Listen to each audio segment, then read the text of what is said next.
I'm not really the adventurous type. I've always been more of a homebody, someone who's perfectly content staying in, cooking something simple, and watching reruns of shows I've already seen 100 times. My apartment isn't much to look at, but it suits me. It's a little rundown, sure, but there's a kind of charm to it. Narrow hallways, flickering overhead lights, and those thin walls where you can hear every muffled conversation or late-night TV show your neighbors are watching. I'm not exactly buddy-buddy with my neighbors, but I know them in that distant, city-living way. There's the single mom whose kid likes to stomp around, the retired couple in 3B who sit by the lobby window every morning, and the guy across the hall who blasts music way too late at night. It's predictable, even comforting, in its own way. I like knowing the building isn't completely silent. My routine is pretty simple. I work from home, cook for myself, and scroll through social media when I feel like I need to pretend I'm still connected to other people. It's not the most exciting life, but it's mine, and I've never felt the need for more. The background noise of the building, the hum of activity, faint voices, footsteps in the hallway, reminds me I'm not completely alone, even if I keep to myself most of the time. That's why I noticed it right away. When things started feeling off, it started a couple of nights ago. I was lying on the couch, scrolling through my phone like usual. I wasn't paying much attention to anything in particular, just the endless doom scrolling we all do when we're too tired to sleep, but not tired enough to do anything productive. Then, the lights flickered. It wasn't unusual for the power to hiccup in this old building. It happened a dozen times before, usually during a storm, or when someone's messing with the breaker panel in the basement. But this time was different. This time, the lights didn't come back on. I sat there for a second, waiting for everything to reset, but the apartment stayed dark. I grabbed my phone and turned on the flashlight, shining it around the room. My first thought was that maybe it was just my unit, so I got up to check the breaker box. But when I looked out my window, the entire street was blacked out. The whole building was silent. No footsteps, no voices, no faint hum of TVs or music. Just this heavy, oppressive quiet that made my skin crawl. I told myself it was nothing, that it was probably just a temporary outage like before. But for some reason, I couldn't shake the feeling that something was wrong. You'd think a power outage in an apartment complex would cause some kind of commotion. People talking in the halls, fumbling for flashlights, maybe complaining loudly about the inconvenience. But there was nothing. No murmurs, no doors creaking open, no footsteps, just this oppressive, heavy silence. It felt like it was pressing down on me. I shined my flashlight down the hallway, expecting to see someone poking their head out, but the entire floor was empty. That's when I started to feel uneasy. It wasn't just the lack of noise, it was the way the silence felt, alive, like it was waiting for something. I went to the window at the end of the hall and looked out. The entire block was blacked out. Streetlights, buildings, even the distant glow of the city. Everything was gone. But here's the thing that didn't make sense. A few apartments in my building still had faint lights on. Not normal lights, more like a soft glow, almost like candlelight, but colder somehow. I decided to knock on a few doors, just to see if anyone else was around. I started with my neighbor across the hall. Nothing. No sound, no shuffling, no muffled, "Who's there?" Just dead silence. I tried the woman's door, the single mom. Still, nothing. It was around then that the unease started creeping into panic. I went back to my apartment and grabbed my phone to text a friend. That's when I noticed. I had no signal, no Wi-Fi, no data, nothing. I couldn't even get a text to send. I told myself it was just because of the power outage, but the isolation was starting to get to me. After a while, I went back to the window to check the street, and that's when I saw them, people leaving the building.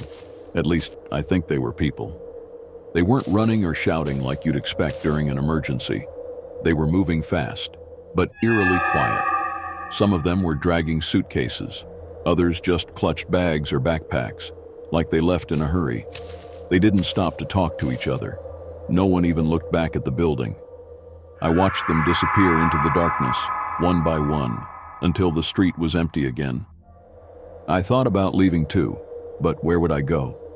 The entire neighborhood was blacked out, and the idea of stepping into that darkness with no clue where I was going felt worse than staying put. I locked my door, sat on the couch, told myself I'd just wait until morning. But even then, I couldn't shake the feeling that staying might have been the worst decision I could have made. The hours dragged on, and the silence in the building started to mess with my head. I don't mean the kind of quiet where you can still hear the occasional hum of the city outside, sirens in the distance, cars passing, people talking. I mean real silence, heavy, unnatural. I kept telling myself it was normal during a blackout, but it wasn't. Even in the dead of night, there's always some kind of noise. But now, nothing. It was like the entire world had just stopped. At first, I tried to distract myself, scrolling through my phone even though I had no signal, pacing the room, anything to keep my mind occupied. But then, the noises started. It was subtle at first, faint tapping sounds, like someone lightly drumming their fingers against the wall. I ignored it, thinking it was just the old building settling or the barely maintained pipes. But it didn't stop. The tapping moved, shifting from one side of the apartment to another, as if it was circling me. Then there was the creaking. It came from above, like someone was walking around the floor above mine, except I'm on the top floor. I grabbed my flashlight and opened my door to check the hallway. It was empty, just like before. I stood there for a while listening, but the air felt off, thicker somehow, like it was pressing in on me. I shut the door and locked it, trying to push the unease down. But the worst sound came later. I was lying on the couch, trying to convince myself I was overreacting, when I heard it. The faint sound of a child giggling. It was soft, barely there, but it made my skin crawl. There were no kids in this building, at least none that young, and it wasn't just the sound. It was the way it echoed, like it wasn't coming from the hall, but from everywhere. I grabbed my laptop. The building's security cameras still worked, even though the power was out, so I thought maybe I'd catch something on the footage. At first, everything looked normal, just empty hallways and the lobby, but the longer I watched, the more I noticed something was wrong. The movements of the people leaving earlier, they weren't smooth. They were jerky, like old film footage missing frames. And then there were the shadows. I didn't notice them at first, but in a few frames, I saw faint figures standing in the corners of the hallways, completely motionless. Their faces were blurred or obscured, like the camera couldn't quite focus on them. I sat there staring at the screen, trying to rationalize what I was seeing. Maybe it was a glitch, or maybe my eyes were playing tricks on me. But the longer I stared, the more certain I was that something wasn't right. And then came the knocking. It was faint, barely more than a tap, but it sent my heart racing. I froze, listening as it grew louder, more deliberate. I grabbed my flashlight and crept to the door, every step making the air feel heavier. "Hello?" I called out, my voice shaking. The knocking stopped. I peered through the peephole, half expecting to see one of my neighbors finally breaking the silence, but there was no one there. The hallway was empty, except it didn't feel empty. The shadows in the corners looked darker, longer. The air outside felt different, heavier, like it was waiting for something. I backed away from the door and locked every bolt, every chain. Then I sat down in the corner of my apartment, flashlight clutched in my hand. I told myself it was all in my head, but deep down, I knew something was wrong. By the time daylight rolled around, I was barely holding it together. Every noise, every shadow, every second of silence felt like it was pressing down on me. I thought maybe if I saw the building in the daylight, it would snap me back to reality. Make me realize this was all just in my head. With my flashlight in hand and my phone, still useless, stuffed in my pocket, I decided to explore the building. The light streaming through the windows made me feel a little braver, like I wasn't completely alone. I started knocking on doors again, hoping someone, anyone, would answer. This time, most of the apartments were completely silent, but a few, they weren't empty, not in the way I expected. The first one I walked into was unsettling, but not in an obvious way. It looked normal at first glance. A couch, a coffee table, a stack of magazines. But then I noticed the plate of food sitting on the table, half-eaten, like someone had just stepped out for a moment. The TV remote was on the couch, angled like it had fallen from someone's hand. The next apartment was worse. The faucet in the bathroom was running. The sink was nearly overflowing.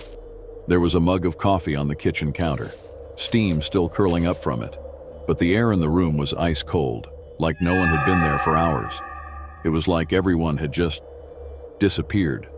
By the time I made it to the lobby, I was shaking. I hadn't seen a single person, not even through a window. But that wasn't the worst part. The message board, it was covered in notes, hastily written scraps of paper, some in handwriting I recognized from my neighbors. Leave now, it's coming. Don't stay. Get out before dark. Over and over. The same desperate warnings. I stood there staring at the notes for what felt like forever, my mind racing. Who wrote them? When? And why hadn't I noticed them before? Despite everything, I started to feel a weird sense of relief. The building itself looked fine, untouched by whatever nightmare I thought I'd been living through. The sunlight streaming through the lobby windows almost felt reassuring, like the world outside was still normal. I decided it was time to leave. Enough was enough. I grabbed my backpack from my apartment, threw in a few essentials, and headed straight for the front doors. For the first time in hours, I felt like I was making the right choice. I was getting out of here, leaving this nightmare behind. But when I pushed the doors open, the relief vanished in an instant. Instead of stepping out into the street, I found myself staring back at the wall of the lobby. I blinked, frozen in place, trying to make sense of it. I turned around, expecting to see the doors behind me, but I was back in the lobby, exactly where I'd started. I tried again, running this time, but no matter how fast I moved or how hard I pushed, I couldn't get outside. Every exit led me back to the same spot, the middle of the lobby, staring at that message board with its endless warnings. The light from the windows didn't feel reassuring anymore. It felt wrong, artificial, like it was part of the trap. And I realized I wasn't going anywhere. This building wasn't going to let me leave. The pounding on the walls stopped abruptly. I froze, staring at the screen, waiting for something to happen. My apartment was dead silent now. No whispers, no footsteps, no creaking floorboards, just the suffocating stillness that made my skin crawl. That's when I noticed the shadows on the feed. They weren't just moving. They were converging, slowly, deliberately. They turned toward the camera, as if they knew I was watching. I slammed the laptop shut, my heart racing. I stood there trembling and turned toward the door. I don't know why. Part of me hoped I'd see something normal outside. Maybe someone had come to help, or maybe I was imagining all of it. I peered through the peephole. All I saw was darkness. It wasn't just the hallway lights being out. It was wrong. The kind of darkness that doesn't feel empty, that presses against you, like it's waiting to consume you. And then I felt it. A breath on the back of my neck. I spun around, clutching my flashlight, but before I could even turn it on, I heard the whisper, "You stayed, now you're one of us." It wasn't loud, it wasn't even threatening. It was calm, almost welcoming, which made it so much worse. The light flickered back on for a brief moment, and I swear, just for a second, I saw them. Faces, blurry and distorted, standing all around me, watching, waiting. And then everything went dark again.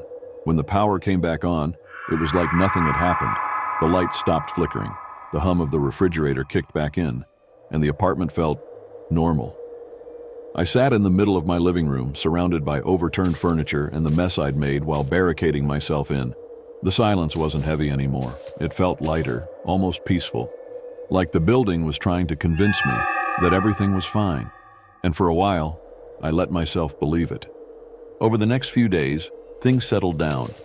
I started putting my apartment back together, trying to convince myself it had all been some kind of stress-induced hallucination, or a nightmare I hadn't fully woken up from, but I couldn't settle. I packed up and drove away. The roads felt like a ghost town until I hit civilization again. People. Seeing real people made my heart skip. I checked into a motel and settled in, hoping to regain some sense of normalcy. But then the little things started. The first time I noticed was in the mirror. I was brushing my teeth, staring at my reflection like usual. But when I turned to grab a towel, I could have sworn my reflection stayed still, for a fraction of a second longer than it should have. It was subtle, so subtle I convinced myself I imagined it, but it kept happening. Sometimes I'd hear myself muttering under my breath, only to realize I hadn't said anything. Other times, when I walked through the apartment, I felt this strange heaviness in the air, like someone was standing just behind me, watching. And then, the note came. It was slipped under my door, sealed in an envelope with no return address. At first, I thought it might have been a mistake, junk mail, or a neighbor's letter delivered to the wrong place. But when I opened it, my stomach dropped. The handwriting was mine. "It's not the building. It's you. You brought it with you." I tore through the apartment, searching for any explanation, anything that could make sense of what was happening. When I got to my suitcase, the one I'd unpacked weeks ago, I found something I didn't recognize, a key. It was old and tarnished, the kind of metal that feels unnaturally cold when you touch it. And I knew, deep in my gut, exactly what it was. The key to my old apartment. I didn't pack it. I don't know how it got there. That night, the tapping started again, soft at first, but it grew louder, more insistent, like it was demanding my attention. The key sat on my nightstand, vibrating faintly. I grabbed it and threw it out the window in a panic, desperate to get it away from me. But when I turned back to my bed, the key was there again, sitting in the exact same spot. I couldn't sleep, I couldn't eat, I couldn't even think straight. I looked out the window and saw the other motel guests, looking wary. They had started getting the same symptoms I had. I could tell by the way they were looking around for something that seemingly wasn't there. I didn't have a clue how to get rid of it, but if the note was true, and I had truly brought it with me, the only thing I knew for sure was that I couldn't stay there anymore. It wasn't going to let me go, so I did the only thing I could think of. I went back. The drive to my old apartment complex was a blur. The key was clutched in my hand the entire time, cold and heavy, like it was pulling me back. When I got there, the building looked exactly the same. Dark, quiet, empty. The lights flickered as I stepped inside, just like they had before. The message board in the lobby was still there, covered in those desperate notes. But this time, there was a new one. It was written in my handwriting. "Welcome back." The air grew colder as I climbed the stairs, my footsteps echoing down the empty halls. I could feel something watching me, the weight of unseen eyes pressing down on me with every step. When I reached my old apartment, the door was already open. Inside, everything was exactly as I'd left it, except for the walls. Black smudges were spreading across the plaster, twisting and branching out like veins. They pulsed faintly, as though something was alive beneath them. And then I heard it, a voice from the shadows, calm and welcoming. "Welcome back. We've been waiting." I shouldn't have gone back, I know that, but I didn't have a choice. I couldn't bring this to more of the population. And the building, it never really let me leave. It wasn't just the building, though. It was me. I stayed. I let them in. And now, I'll never leave again.